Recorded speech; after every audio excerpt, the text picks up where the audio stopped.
Xiaomi has been on a real device launching spree, unveiling devices almost every other week in China or India. Today, they took the wraps of two new products, the Redmi 6 Pro and the Mi Pad 4. Hey guys, Ash here from C4E Tech, and in this video, this is gonna be about everything you need to know about these two new product launches. Of course, giveaway card here, link in description, and also down there we have the bell icon. Click on that and become part of C4E notification squad.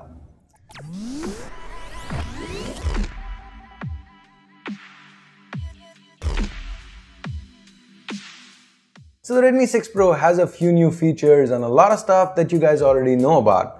So I'm gonna kinda keep this one short and sweet and focus only on the things that have kinda changed. First up, we have the display.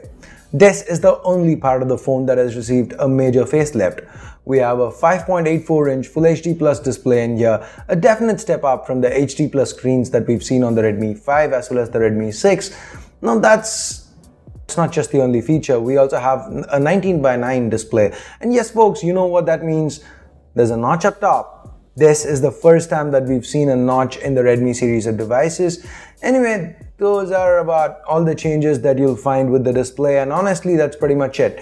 Now don't think that the notch means we're gonna see some kind of hardware based face unlock here on the Redmi 6 Pro. Software based face unlock and a couple of AI features is all that this 5 megapixel snapper is capable of. To the back we have dual cameras, a 13 megapixel primary shooter with a f2.2 aperture and 1.25 micron sized pixels and a 5 megapixel depth sensing unit. If this setup sounds familiar, that's because we've seen something very similar on the Redmi Note 5 Pro as well as the Redmi Y2. Another thing that's similar with these two phones, the design. In fact, it seems like all Xiaomi phones after the Note 5 Pro seem to have the same design, and honestly, I've grown real tired of it. Another thing I'm tired of? Yep, you guessed it, it's the same old Snapdragon 625 chip. The Redmi 6, the Redmi 6A, they both had MediaTek chipsets, but for the Pro, Xiaomi decided to go back once again to the good old 625. One good thing though, we still have a 4000 mAh battery like the one we had on the Redmi 5 Plus. So, I mean, I wish they'd have gone with a different chip here, a 636, okay, maybe not because the Redmi Note 5 Pro has it, maybe the Helio P60, but it's the 625. But anyway, that is about it for the Redmi 6 Pro. Let's now move on to the Mi Pad. The Mi Pad lineup has had a host of different SoCs. The first one came with Nvidia, then it was Intel, then MediaTek. So finally, Qualcomm gets a turn. We've got the Snapdragon 660 powering the Mi Pad.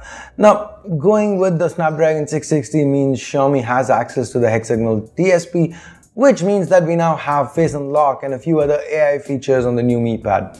Wrapping up the rest of the internals, we've got 332 as well as 464 RAM storage options, and powering it all is a 6000 mAh battery.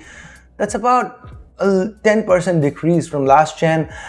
Is that gonna make a huge difference? Now that's a question I'm super interested in finding an answer to. So let me get my hands on one first. I'm gonna try to do that. I like the Mi Pads. The Mi Pad 3 is still our teleprompter of choice at C4E Tech.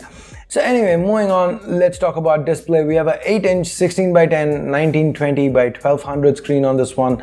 Now while it might seem odd to some of you, we've actually seen this one in loads of tablets before.